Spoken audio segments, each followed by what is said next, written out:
Thank you, Karen. That's Karen Binney, our sit-down reporter here at Australia Wide. Does Karen actually have legs? You be the judge on our online poll. Here are the results so far. I must say I haven't seen them myself, but the boys in the studio assure me he has at least one. While we're at it, the results from last night's poll. Do you think that online polls are good or bad? 92% said yes. The results proving that 100% of people who answer online polls are too stupid to realise that that's not a yes or no question. And now to our first story. Manangrita, fact, fiction or reference section? It's a question as old as time itself, or at least as old as my Flintstones watch. Manangrita first hit the map when, a few weeks ago, our territory correspondent Ryan Coffey promised to continue a rant linking white people to starving, disease-ridden dogs. He's been missing ever since. A brief and fairly superficial search of his house uncovered 3 baby teeth and what appeared to be some kind of hat. Police are baffled, as is God. We cross now live to our reporter in the field for this special report in the field. This may look like an average community house, or is it? Yes, it is, but this unassuming house is the last place territorial correspondent Ryan Coffey was ever seen alive. Or was it? Yes, according to all accounts, it was. Yes, no, maybe. Back to you in the studio, Ryan. Should this be plugged into something? Thank you for that completely pointless report, Ryan. What are we paying him? Double it. In triplicate. Speculation about Ryan's whereabouts has been largely speculative and therefore inadmissible as evidence in court, although some clues have emerged, like this footage filmed for a local documentary of which Ryan was the unwitting subject. We will now show you an exclusive excerpt of this documentary. We must warn viewers that it does contain graphic images of 2-minute noodles and a small bear in a fez.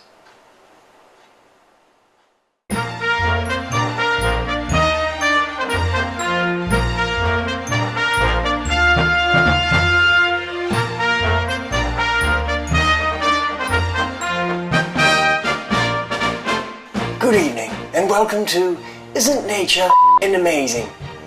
I'm your host because I sound a little bit like David Attenborough. Tonight, we take an in-depth look at the private lives of Ballander's private lives in depth. We now take you to aforementioned documentary. I hope you enjoy it. Well, I don't really care.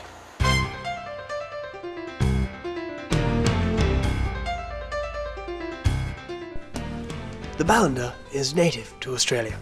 The word Ballander is the aboriginalisation of the word Hollander. It is believed it has been used since the Dutch first visited Australia in the 1600s. Everybody knows that. Well, perhaps everyone except this man. And perhaps this man. It's basic Australian history. Isn't that what we're teaching our children in schools? Isn't it? Isn't it? Ballanders have the government build their homes in Aboriginal communities. They are large and well appointed, replete with white goods, audio-visual equipment, and rudimentary instruments of communication. Alright. Cool. Here we see a Ballander in his natural supine state. Notice the lack of personal hygiene and the blank, listless expression. There are 2 distinct species of Ballander, long-term and short-term Ballanders.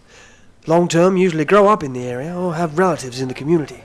Short-term Ballanders, in contrast, are quite different due to their not being the same. Ballanders usually travel in pairs, or partners as they are known.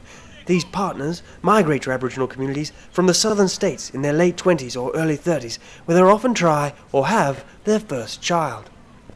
This particular specimen is quite the exception. A rogue male at only 24 years old, he is quite the oddity. He finds himself lost, bored, and often pretending to talk to himself on the phone. Here we see him foraging for food. Here he makes a feeble attempt to clean himself. Watch the way he adapts to his surroundings. He will hibernate in the community, hiding from his responsibilities to his own people and his own culture, until such time that he feels smug enough to return to his own world. Though his stay in the community is likely to be short, it is not without its effects. Communities are presently being overrun with middle-class white people from big cities. Their brief stints have almost become a cliché of the existential crisis of socially aware 30-something newlyweds. Ballanders. Help or hindrance? Maintainers or martyrs? Paper or plastic? We just don't know. And you can buy copies of that chilling DVD in ABC stores nationally in Sydney from tomorrow. Well, that's it. Hang on. Yes, I'm getting something. Yep, news just in. There is an earwig in my ear. Yep, it's an earwig, alright. Thought that was just a name, but apparently they do that. No, I can hear it. It's eating away at my brain. Yes. So, that's all we have time for. Just repeating tonight's headlines. Local sweetheart Ryan Coffey, missing, presumed lost, aged 24 and a half. Back to you in the studio, Karen. Karen? It's a name now, Karen?